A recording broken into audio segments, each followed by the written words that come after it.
Akong natanaw nga bisan o salang ko kayano nga lumulupyo sa butuan. Dili man ko opisyal sa akong dapit. Apan na doon ako'y kalabutan sa mahimong dangatan sa eleksyon karong umaabot ng Mayo 10, 2010.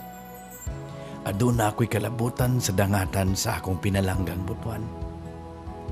Pila na katuig, nangandoy ako gobyerno nga dili ko rakot. Gobyerno nga mutabang sa pagahom ug sa pagpalambo sa iyang katawhan. Nangandoy ako og leader nga magdala sa butuan sa tinuod nga kauswagan.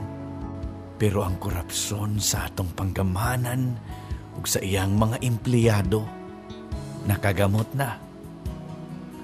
Pobreng katawhan panapion sa mga traffic aid, mga naa sa LTO. Daghang ahensya sa gobyerno nga gihimong wartahan lang ang katawhan.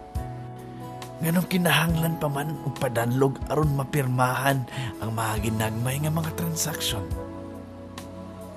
Nganong dagko man kaayo ang buhis bisan gamay lang ang imong negosyo. Nganong dagko man kaayo ang bayro nun sa mga permits. Sa tricycle, sa multicab, sa mga sari-sari store, sa mga anay pwesto sa mga palengke. Ug uban pang may mga negosyong ginagmay. Nganong naapa man gihapon mga eskwelahan nga nagklase ang uban ilawom sa punuan sa kahoy. Nganong daghan man negosyo nga dili mula hutay sa atong dapit. Nganong ang mga dagkong kumpanya di man ganahan mo invest sa butuan.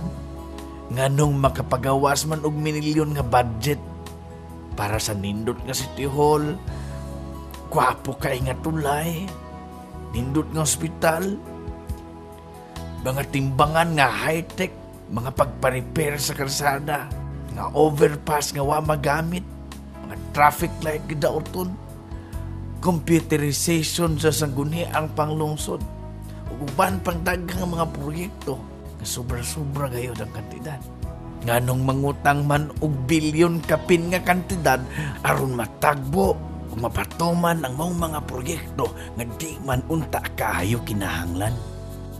Ug ang uban wala mang gyud gani mapuslan.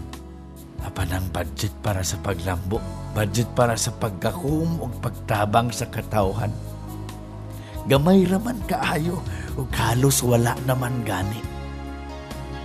Ang mga kabataan nga naglatagaw sa kadalanan, ipasagdan. Unsa pa may atong kaugmahon kung permanente tangingani. Di pa serbisyo publiko man unta. Apan nganong sila man ang nabulahan.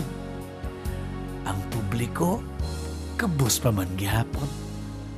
Daghay walay trabaho, daghay standby. Asa man nga direksyon kita paingon.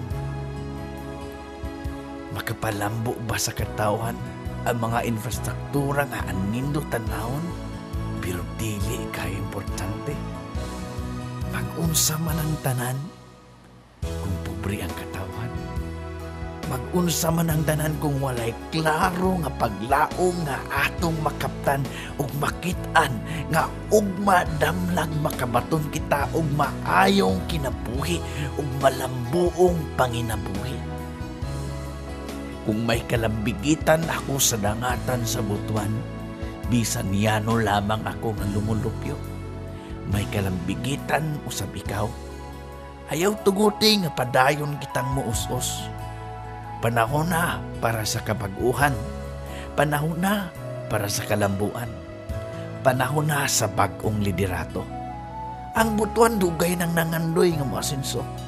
Ang butuan dugay rang nangandoy nga mulambo. Dili nato kini pakyason.